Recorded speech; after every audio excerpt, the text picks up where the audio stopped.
Лариса Паршина гаиләсендә 5 бала тәрбияләнә. Арада өлкәнрәкләре, мәктәптә белем ала торганнары да, иң кичкенәсе дә бар.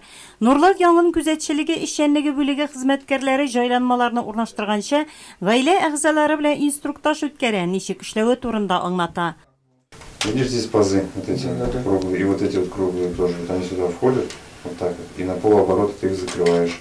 Төтенне тиз сизеп ала, шунда ук сигнал биреп хуҗаларны уята. Әлеге җайланмаларны урнаштыруны Паршиннар гаиләсе сөенеп кабул итте. Янгынны кисәтү җайланмасын куюны күп балалы гаилә бик кирәк дип таба. Я думаю, что датчики установили во всем доме. Минем уйлавымча, датчиклар кую бик әйбәт эш, чөнки төрле хәлләр килеп чыгарга мөмкин. Төнлә техника, мәсәлән, суыткыч, телевизор янып китәргә мөмкин. Бу очракта датчиклар тавыш биреп хуҗаларны уята. И никто не проснет, не услышит.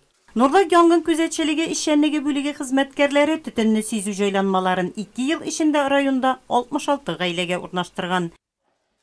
Ежегодно в рамках реализации целевой программы. Максатчым программаны тормышка ашыру максатында ел сайын датчиклар кую операциясе үткәрелә. Ул аз тәэмин ителешле ялгыз яшәүчеләргә, 3, 5 яки оннан да күбрәк балалары булган гаиләләргә урнаштырыла. Ул янгынны кисәтү максатында куела. Быел 5, оннан да күбрәк балалары булган гаиләләргә урнаштырачакбыз. Датчиклар ел дәвамында эшли, аннан соң аларның батарейкалары алмаштырыла. Без ел дәвамында аларны тикшерәчәк, без контрольдә тотачакбыз. Күп балалы гаиләләрдә янгынны кисәтү җайланмаларын урнаштыру алга таба да дәвам ителәчәк.